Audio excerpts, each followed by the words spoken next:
Morning, everyone. I'm so proud of all of you. You still have room in your brains to fill in more information. Thank you for being here for our session. This is Better Together, Integrating Attendance and Behavior. So if you think you're going to Hawaii or a different conference session, be aware this is where you are. Okay, so we have a quick hour today and lots to cover. We're very excited to talk with you about being better together, putting attendance and behavior systems together for better outcomes for our students.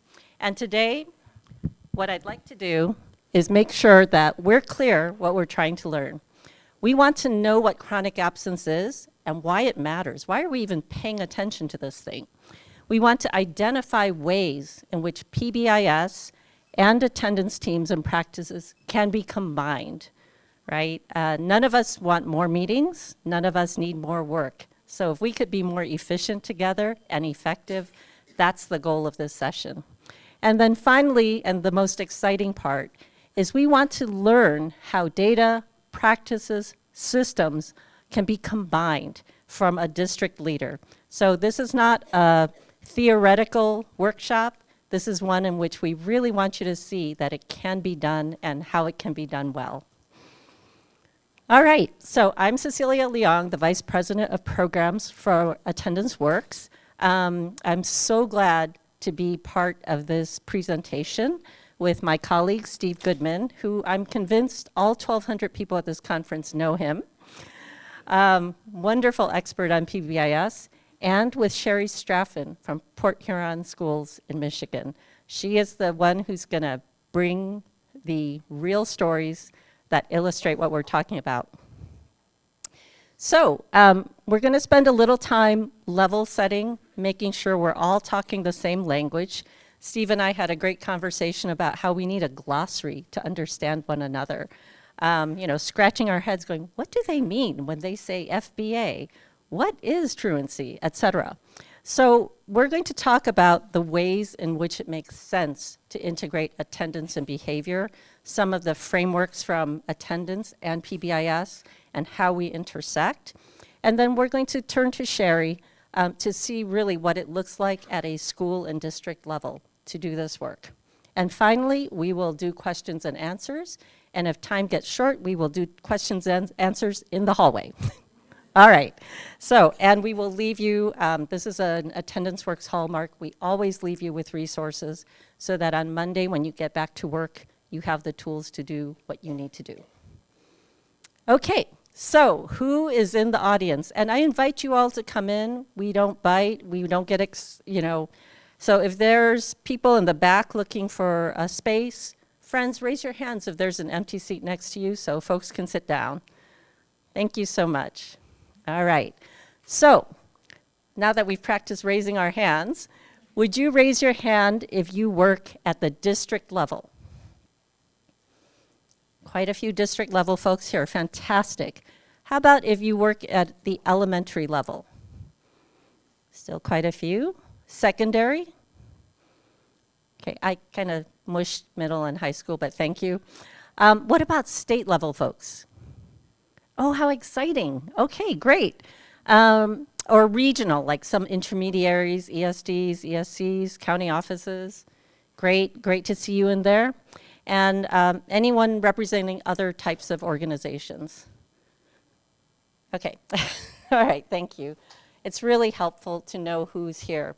So I want Steve to come up and talk with us a bit about why we actually ended up with this partnership and collaboration. Why are we better together? So Steve, please share. Thank you. I just have such great respect for Cecilia and Sherry, and just what a great opportunity to learn from them.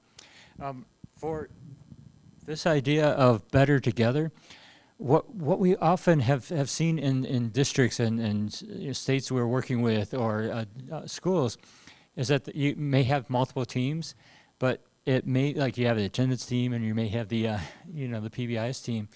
And it's interesting because sometimes it shares the same people. And sometimes it has different people, but you know, the outcomes are really looking at the same type of thing that we're focusing on, right?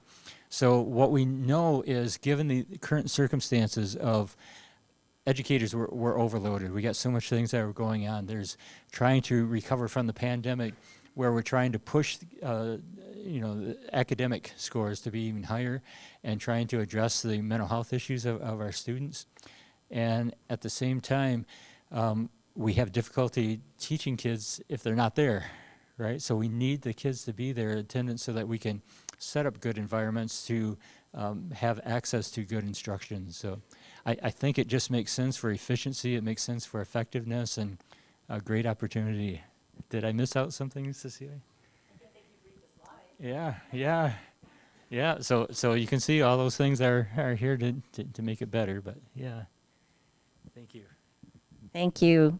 And I think some of what I really appreciate from the attendance point of view, looking at PBIS, you do so much within the PBIS system of being proactive, moving away from punitive, and really supporting students in their behaviors, including being on time and in school regularly.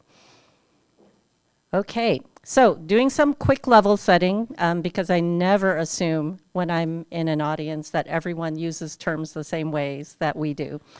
First, I want to talk about what chronic absence is and isn't. Chronic absence is a measure that's relatively new, coined by my executive director, Hetty Chang, and it means missing so much school that students are behind academically. That's typically 10% of the school year for any reason. And this is really different from truancy, which only measures unexcused absences, and it's different from average daily attendance, which many, if you're funded by ADA, pay a lot of attention to, but it doesn't tell you which kids are missing too much. Okay, all important terms, but when I say chronic absence, we're talking about that early warning measure that helps us see when a student or a group of students or schools are really needing support. So, a lot of us are much more familiar with truancy compared to chronic absence. And truancy, as I said, counts only unexcused absences. It emphasizes individual compliance with school rules. And by the way, it doesn't always teach you what the right behavior is. It just has consequences for students when they violate those rules. So already, this is in my PBIS I love you bucket list, okay? And chronic absence, in contrast, looks at all absences. And our emphasis is about the missing days and its impact and the benefits of being in school. I think we've emphasized the benefits much more post-pandemic. I think all of us saw the impact on our children of that isolation, of being behind computer screens and separated from adults and peers and those positive relationships. And we tend to use preventative, problem-solving, trauma-sensitive strategies. And if you're hearing some familiar words from the PBIS perspective, that's wonderful, because I think the intersection is huge. And we cultivate family and student engagement as part of the solution. And that's really important because children and families are not problems to be solved. They are partners in our work. Okay, so this is a very rapid summary of the research that's come out about the impact of chronic absence on student achievement. We've seen studies that really show the impact of early chronic absence in pre-K and K on things like reading at grade level by third grade. We've seen impact on numeracy as well. And by middle school, if you've seen the NAEP scores and the studies, there's a high relationship correlation between chronic absence and achievement.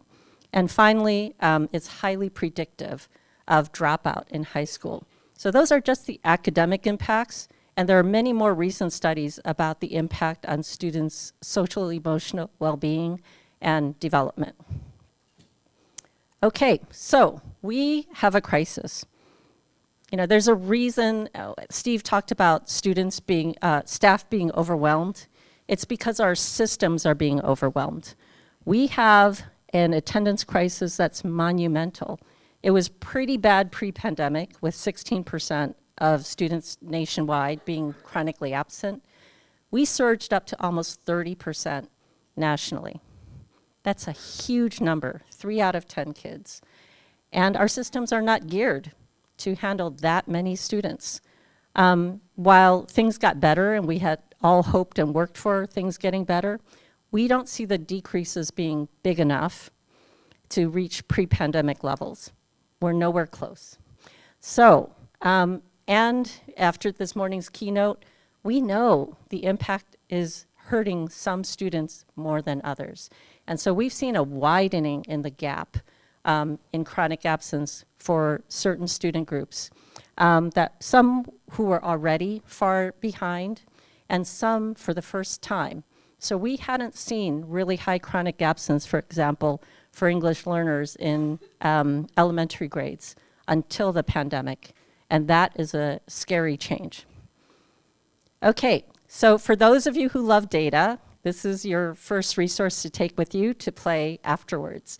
We have partnered with AEI, and they are, this is their Return to Learn tracker. The link is in your slides, and you can look up and see your chronic absence levels by state. More and more states are beginning to post early chronic absence rates for last school year. So you can take a look and see where you fall.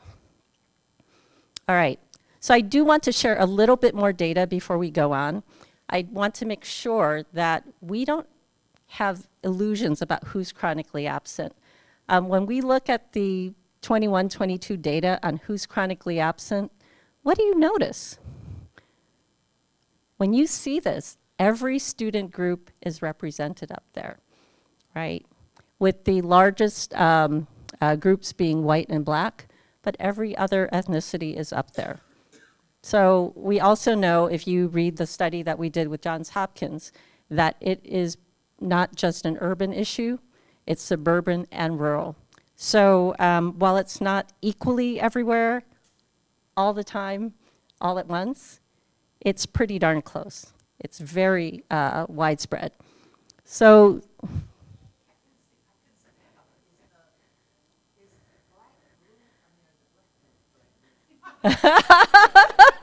did you just say that?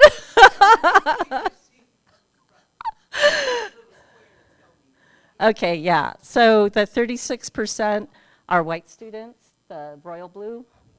Okay, and black, yes, black is black. No, it's not. It's the dark, that's Hispanic. Yes, I'm sorry. I'm sorry.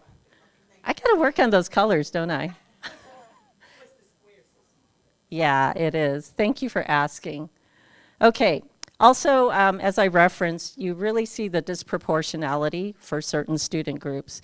So you can see it is highest for Pacific Islanders and American Indians, but students with disabilities are very high.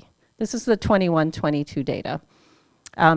So Black, Hispanic, English learners, multiracial, all are disproportionately high. And there's the 30%.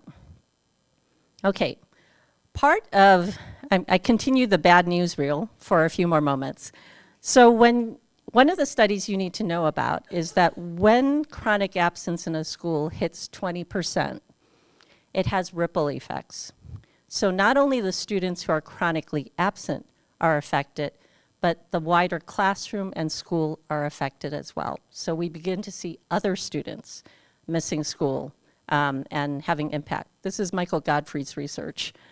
So when we know that, and then we see in the data that 2 out of 3 students in 21-22 attend a school with 20% or more chronic absence, that's a huge impact. That's 66%. We're not talking just the 30%, we're talking 66%, 2/3 of our students affected by this phenomenon. So, had a great conversation with someone who came up before the session. In order to really address chronic absence, you have to know why kids are missing. You can't just guess or assume or make statements like maybe they don't care about education, maybe their families don't care, etc. Those are unwise assumptions, we have to know why they're missing. And we have 4 buckets of reasons that we typically look at. We look at barriers, right? Things that actually are beyond a family or student's control that keep them from coming to school. It could be illness, it could be trauma, poor transportation. Many of these are systemic issues. The second bucket is aversion. And I think PBIS has a lot of responses for this particular bucket, right? It might be an unwelcoming school climate. One of the things I've seen in a lot of surveys is student perception of safety or lack of safety in schools.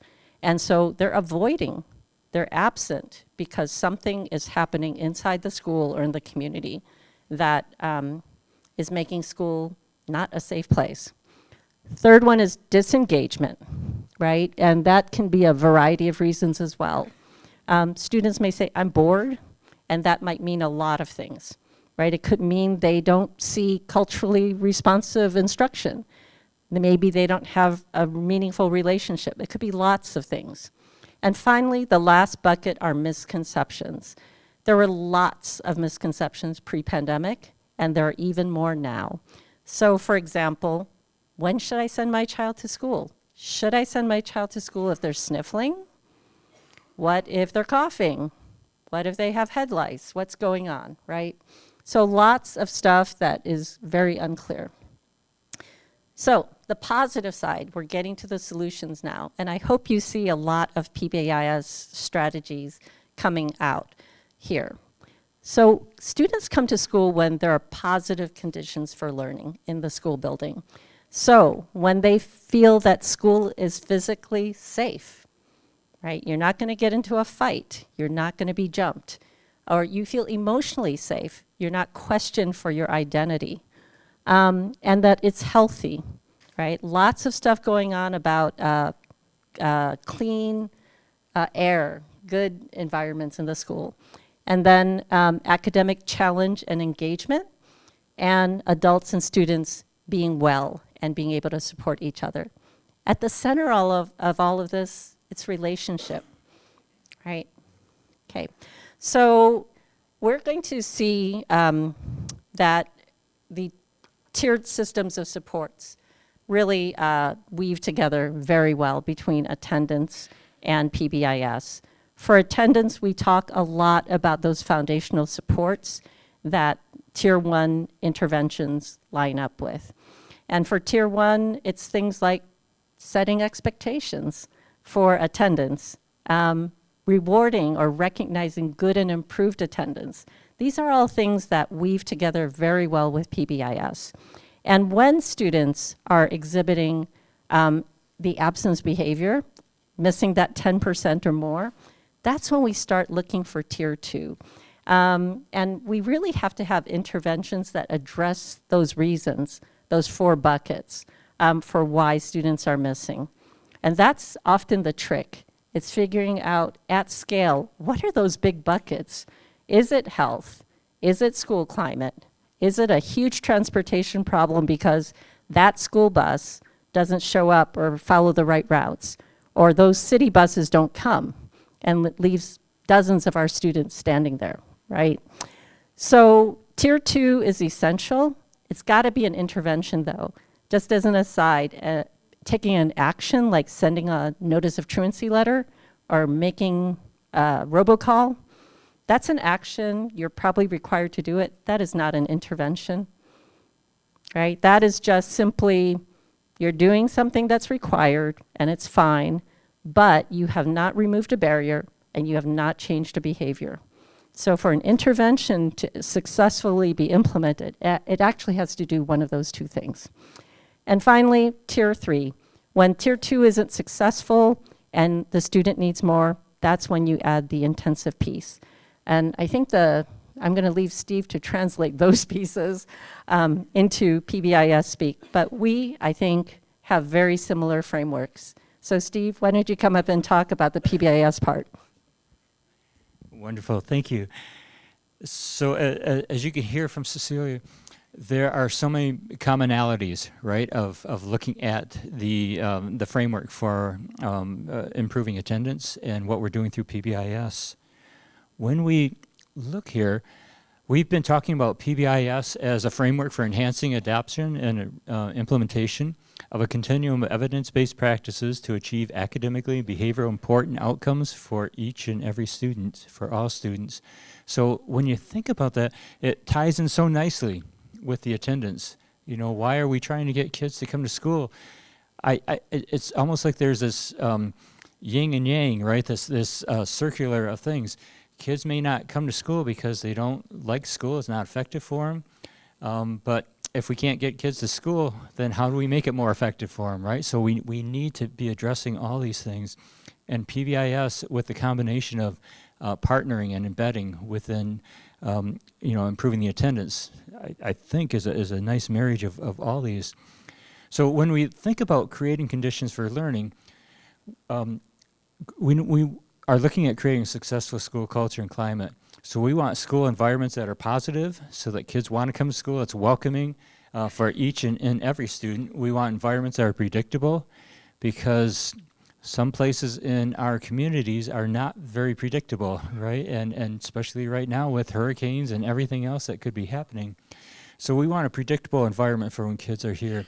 We want environments that are safe, environments that are consistent, and where the instruction is effective.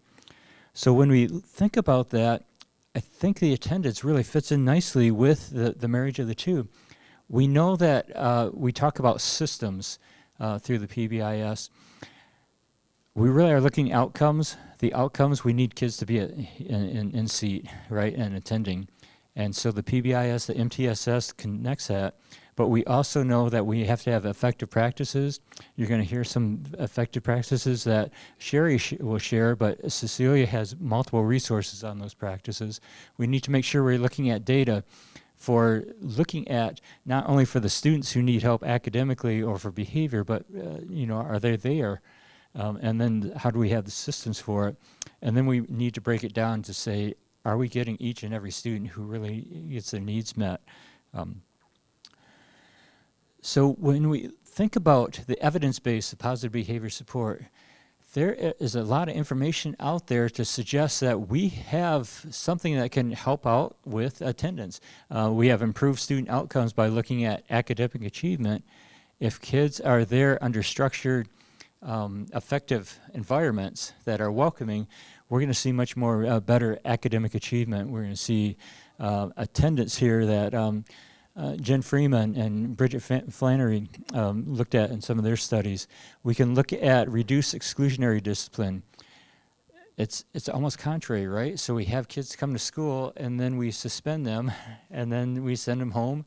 Or as Hetty and I were talking, kids don't show up to school, so we suspend them for not showing up. And then so we have all these circular things. We know that positive behavior support can help contribute to addressing. It's certainly part of the solution. And we also know that improved teacher outcomes, so that if teachers are more comfortable, if they feel welcomed, if teachers are able to develop the relationship that Hetty is saying is so important for making that connection. Now, what's interesting, when we look at factors, so Hetty talked about functional assessment. So I'm a behaviorist, and I think of things of what's the cause and effect, right? And what's the involvement between the individual and the environment, and how do systems affect that? So when we look at factors from, perhaps our perspective of contributing to absenteeism, it could be that the kids don't want to come to school because it's boring. The instruction is not at the level that they find interesting, or at the level that they find challenging, or maybe it's too challenging. So we need to have interesting, engaging. That's a school influence, right? We need to look at as a deficit academic skills that lead to avoiding instruction. If I can't read in the 3rd grade, if I can't read in the 9th grade, I really don't want to, right? It's really a struggle thing, and I don't want to look stupid in front of my peers, so I would rather engage in behaviors that allows me to escape or avoid. That's a school influence and context. Avoiding fear regarding lack of security. Talked to some students and they said, I don't feel safe. You know, it could be bullying, it could be a number of other things. They just don't feel safe in school. That could be a contributing factor, which kind of connects in here too with the bullying behavior. Obtaining peer rewards for truancy. We know that you talk to some students and they say, I'd rather be hanging out with my friends, you know, outside of school than coming in. So there's reinforcement for not being in school, for them to be with their friends outside. It could be things like a lack of communication regarding absenteeism. You know, Cecilia talked about that as an issue for how do we improve communication. Lack of transportation, poor health care. So what we do know when kids aren't attending for health reasons, a big factor for some of those health reasons is asthma. So how do we connect with health departments, right? How do we connect with medical care providers? We know it could be poor mental health. And we know for mental health issues, the concern are around anxiety for school. And you see how it can compound. If I can't read and I'm afraid of being bullied, there's some anxiety that develops from that, and if it's a test day so we see that could be an issue here. Providing care, we've got some kids who are helping raise their siblings, right? So we need to consider that. We need look at poor routines to wake up, get ready for school. It's a task analysis of there's a behavior chain, right? And it's not if I'm late that it happens just as I'm walking in the door late. It's the very beginning of the chain of when time I get up, how much it takes to get ready to go through.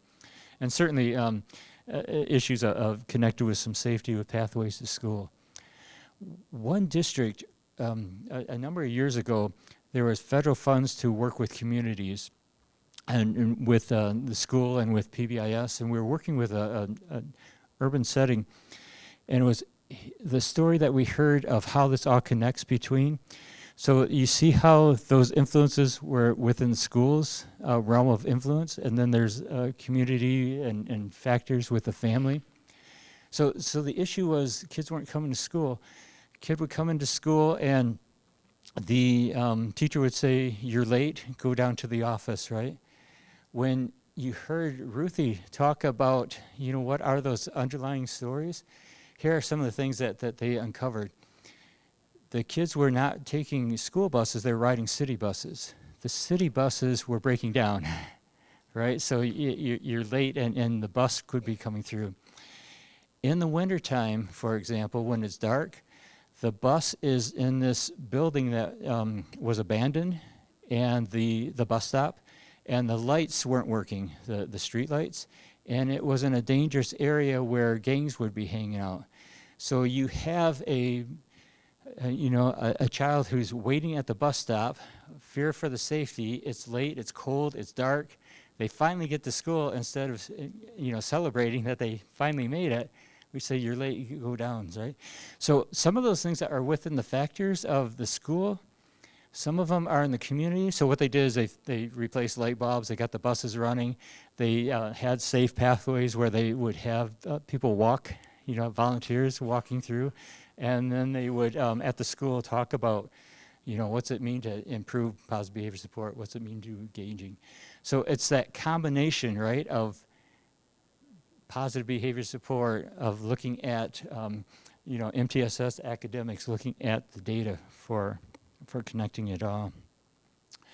When she talked about, when Cecilia talked about the disengagement, misperceptions, the aversion, the barriers, we can take that idea of a functional assessment of why kids are showing up to school or not showing up to school, and we start making interventions based on that. The beauty, I think, of the approach where the attendance works and positive behavior support, we look at the data, we say, what are potential contributing factors to that? How can we address those factors, and how we take data to show if we're making a difference? And what we need for addressing those interventions, we need to make sure that there's somebody who knows the systems, right? What are those systems of how kids get to school? What's the rules, the policy? We need somebody to understand the kids, the families, the structures that they're working with. What's their life like? On these teams, we need somebody to know what interventions are. What's the science that says, the research is saying these things can help? And each one of those things, we can start addressing those buckets. Is it a barrier? Is it aversion, misinformation? We also start looking at things like, we know the more intensive the problem is, if it has been going for a long time, if it's complex in nature, we need to really intensify our support for it. Intensify our support means making sure that we have many more resources to address it. We have the most skillful people looking at it. We collect data more often to address it, and we frequently probe and look at monitoring to see if we're going in the right direction. And certainly there are tools to use that through the data systems. SWIS, we look at some of the data that's come available for SWIS, but we need to look at percentage of students experiencing attendance problems at each level, so we can be more precise in where those problems are occurring, what week or day of month. Typically, we know that certain times of year are much more difficult for behaviors, right? It's the spring. It's right before the holiday breaks. So what are those times that are most problematic, and are there certain groups that are more effective? So that's kind of looking at where we can connect it all. I would suggest here, if you can take a minute just to poll, how many have teams that are the PBIS team? Okay, that's good. So that you guys got the system down. How many do you have attendance teams? Okay. How about a combined PBIS and attendance? They are the same group? Okay. How about a school improvement team? Okay. So it's interesting, right? So sometimes you have the school improvement, the PBIS, and the attendance, and they're all separate teams, but I may be on each one of those teams, right? So it's connecting. Other teams you have? You have culture, school climate teams, and all those kind of different things. Okay. Well, wonderful. Well, I'm going to turn it over to Sherry here then. When you're ready, I'm going to jump in. Okay, good morning. My name is Sherry Straffen, and I work for Port Huron Area Schools in Port Huron, Michigan. Currently, I am a supervisor in the Department of Instructional Services in the area of behavior. Prior to my time serving as a supervisor, I worked in an elementary school, Title Elementary School, as the behavior interventionist. And what I'm going to share with you today is our journey in creating an attendance/behavior Tier 2 intervention.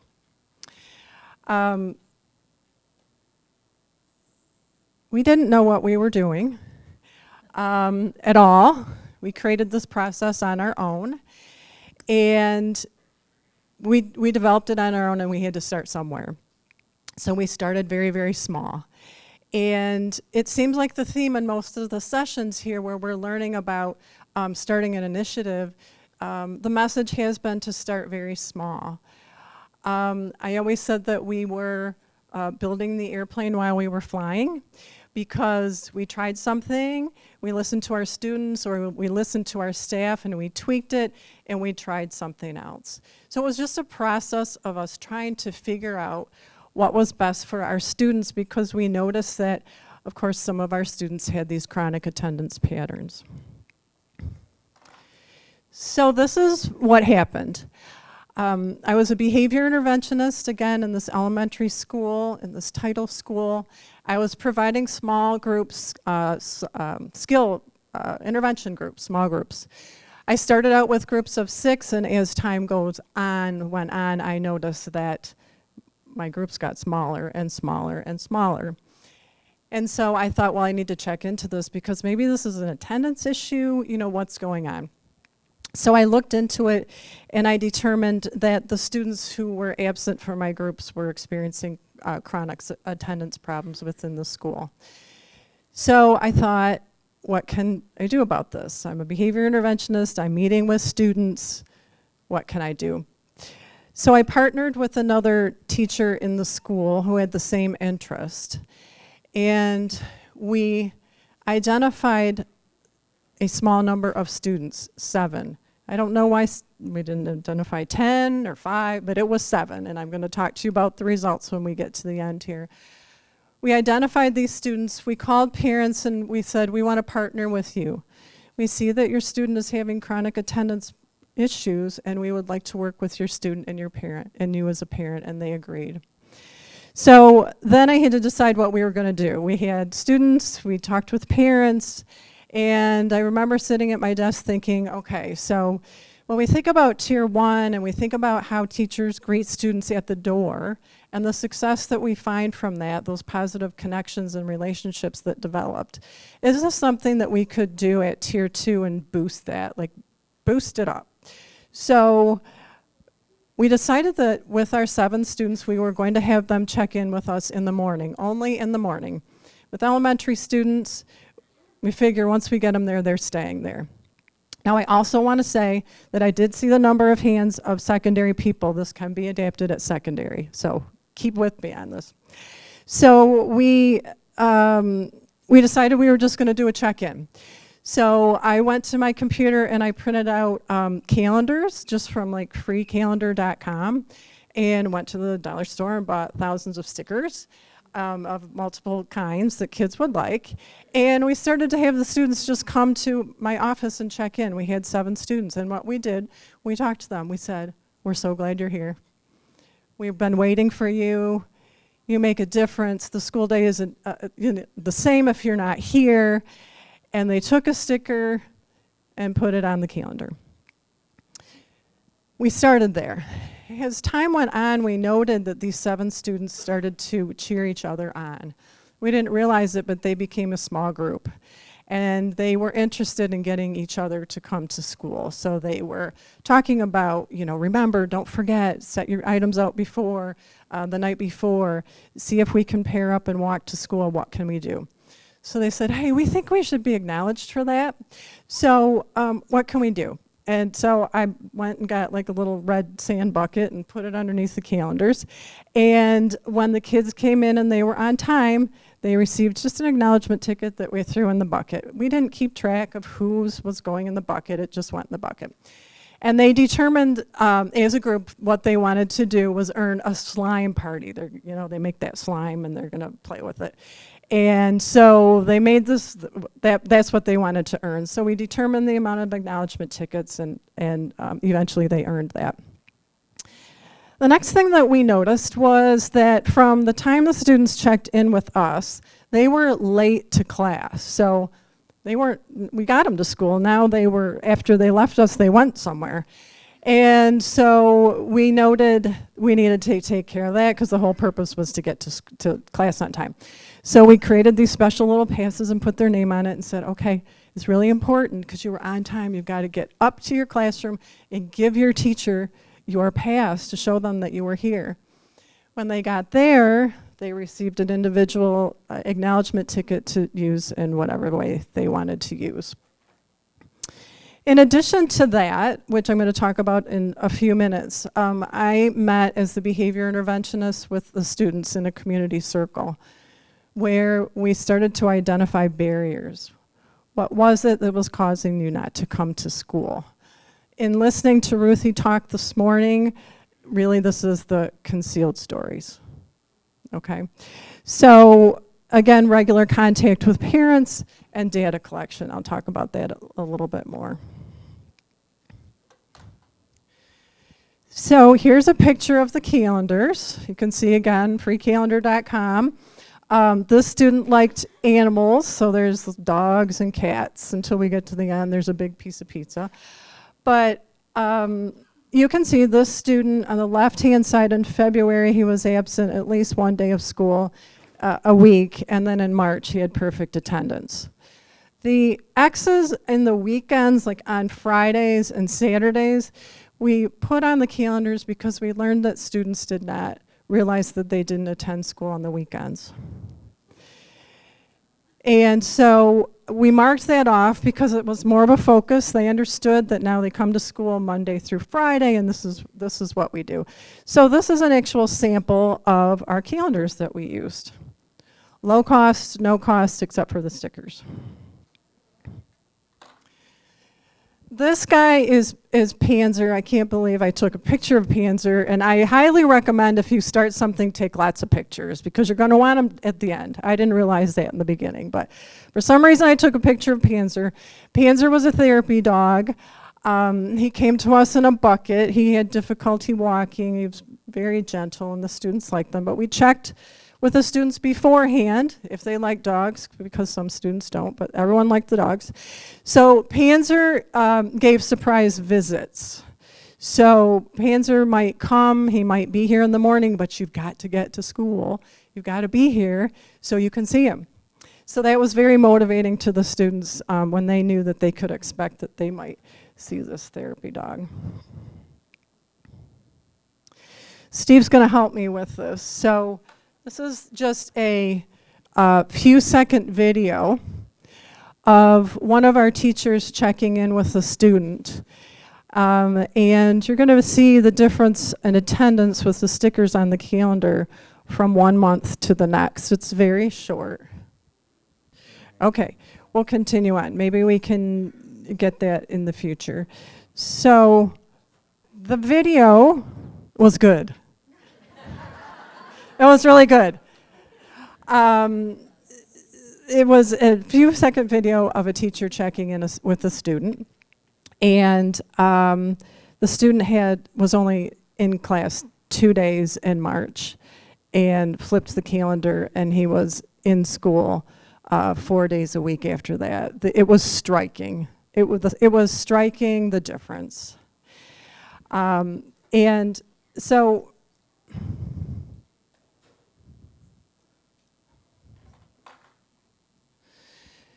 So just using the calendars and checking in with the students and being excited and telling them we're going to be here, we can't wait till you're here, that made a difference. But then I added the community circles to identify barriers. And again, this is where the concealed stories came out. We formed relationships with our students, and we found out the why, about why they weren't attending school. Yes, go ahead.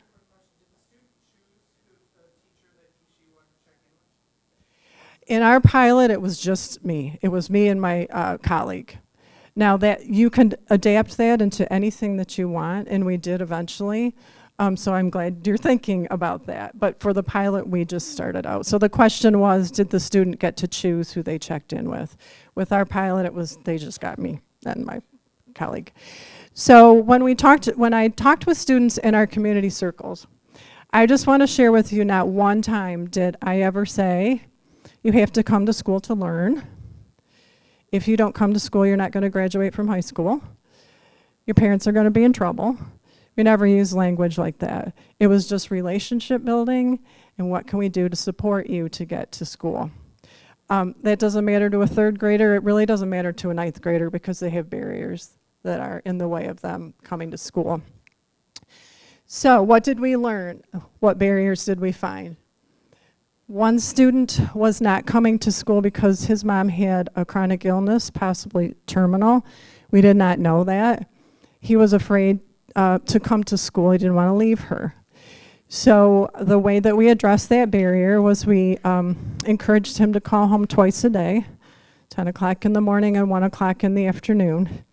That student had 100% attendance the next month. It really happened.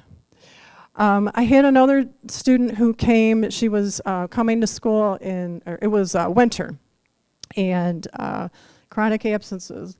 She said, I can't make it to school because I can't find my winter coat in my house. I come home at night, there's a lot going on, a lot of people in my house. I put my coat down, it's not there when it's time to go to school in the morning, and I'm just not going to come to school.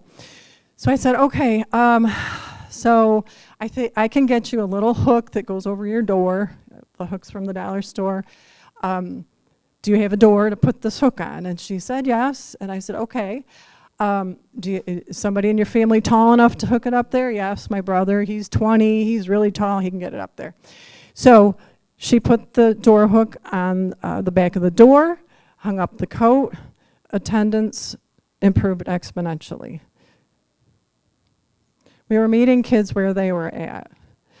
Another story, a student was telling me that she hated the school breakfast. And she always had to take it, and people asked her to eat it, and she didn't want. She was a 5th grader. She wasn't doing that. And she said, so I don't want to, I just don't want to deal with that. I don't want to come to school. And when I come to school and I don't eat the breakfast, I'm so hungry by 11 o'clock that I can't focus. So I said, what do you like to have for breakfast? And she said, some kind of a granola bar. And I said, all right. So when she checked in the morning, we gave her a granola bar, and her attendance improved exponentially. There's many more stories. I could talk for a long time about the stories. But with the community circle and identifying barriers, it really made a huge difference. We found some small issues that we could help students with. Of course, there were students who had more than we could deal with just in the moment with the community circle, and those students needed Tier 3 support and extra supports, so we also supplied that. In addition, we were calling parents and giving them feedback. Great job in getting your kids to school. Thank you for supporting, and supporting those parents who needed that extra help.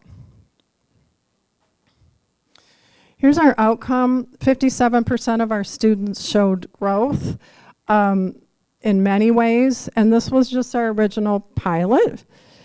We continue to offer this intervention to students. I have more data that one of our interventionists shared with me just recently. She said in December, we identified 15 students who showed a need for attendance intervention. They began joining the community circle as well as using a morning attendance binder.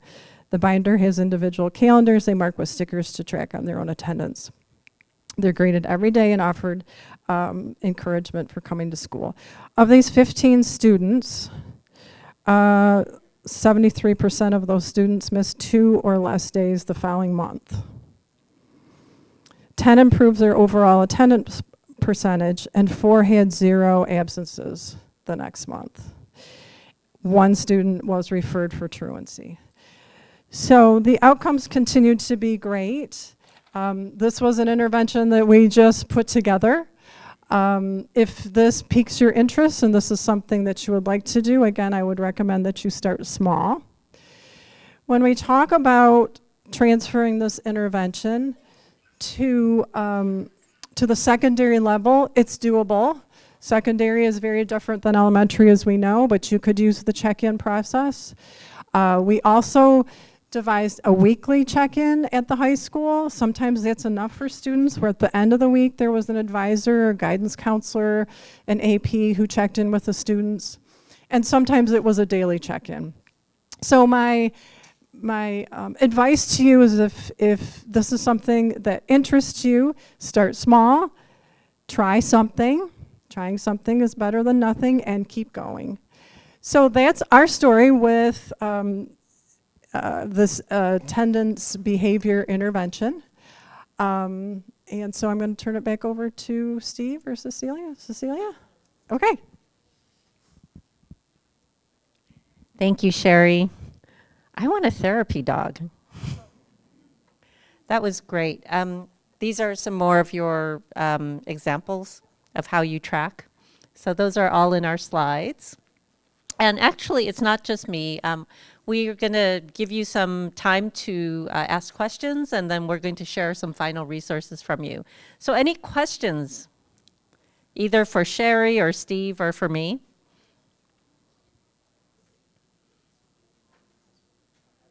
Yes. Speak loudly in your teacher voice.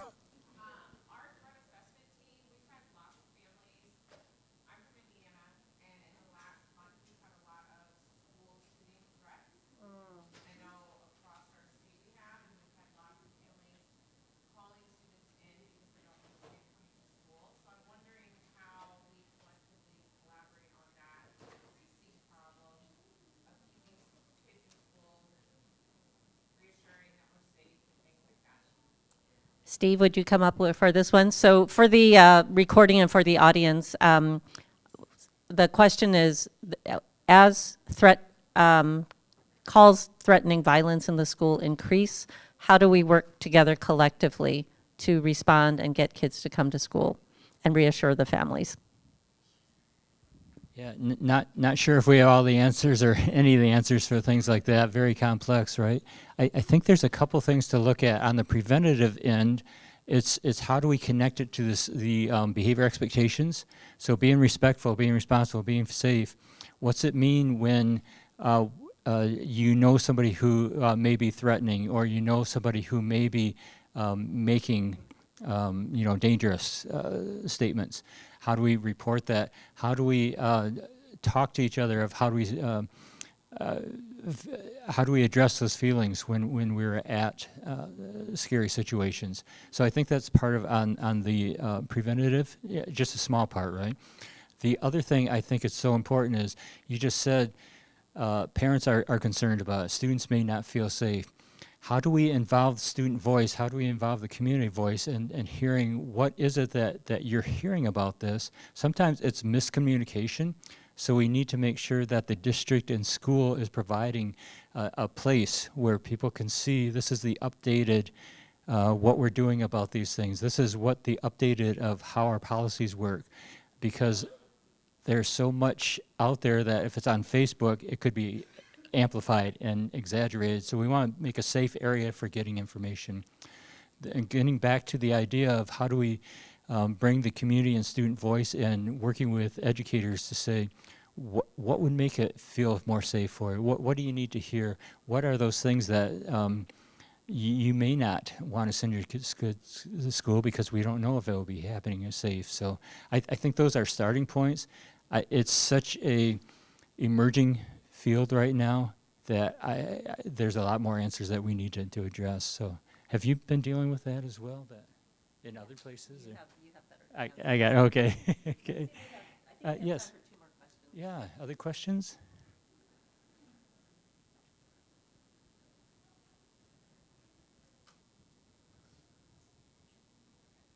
Yes, please. Any recommendations on how to work with families and communities who pull kids out to go on 2 or 3 week long vacations? Oh, that's a question I think that you two answer. I love how he hands me the mic. So the question is, what do you do when families pull their kids out for vacations? 2-3 weeks sometimes, right? So we've been working on a piece to respond to that, but we haven't published it yet. It's still in the works, so I wish I had more answers there. Part of the answer is around policy, right? What is your school board's policy about that? And I think that's an important expectation piece. There certainly has been a qualitative shift in terms of parents' attitudes about the value of being in school regularly and not taking those vacation days. So, and it varies. It's always been an issue for families who have family overseas, right? So that's a different situation than I was just working in a district in Southern California where families are wealthy and they just take off, right? So part of the answer is that value proposition of why does being in school regularly matter for you as an individual and for your student? And part of it is, why is it important that you as a member of this community are here, right? It's not just about you. The larger community suffers when you're not here. So if you're in secondary, for instance, and you're on a team or a club or doing an academic project where others count on you and you leave, what does that say, right? So it's a complicated messaging piece, but it really is about making that case for families because they're thinking short term, they're thinking individualistic, and you have to help them see both the individual consequences, right? We talk about it a lot. This sounds very abstract, but when my kids were teens and, Hetty and I had this conversation, it's like, oh, we're not pulling them out in high school. Do you know how to teach trigonometry? I sure don't. I can't do any sequence subject that's highly specialized. So it is not a good idea to take my child out because I can't replace it, right? And then I think for kids who are really deeply involved in group activities, they don't want to go. They don't want to let their team down. So it becomes a real interesting talking point. So I'm sorry you don't have like perfect, here's the brochure, but I think those are some of the thoughts we're having. One more question, yes. I just had a response to that. Our county changed to make our attendance coded, so parents thought that our prearranged absences were excused absences. So it's now coded as UNL, unexcused leave.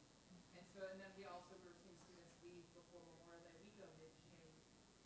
So we just was putting out the end of the school date and explaining to parents what that means and that we're still academically engaged after testing in May. But that UNL code goes in for any type of travel, anything that's not a doctor's appointment or sickness, and that has really helped with our attendance. Okay, so you actually, so did you hear what she said?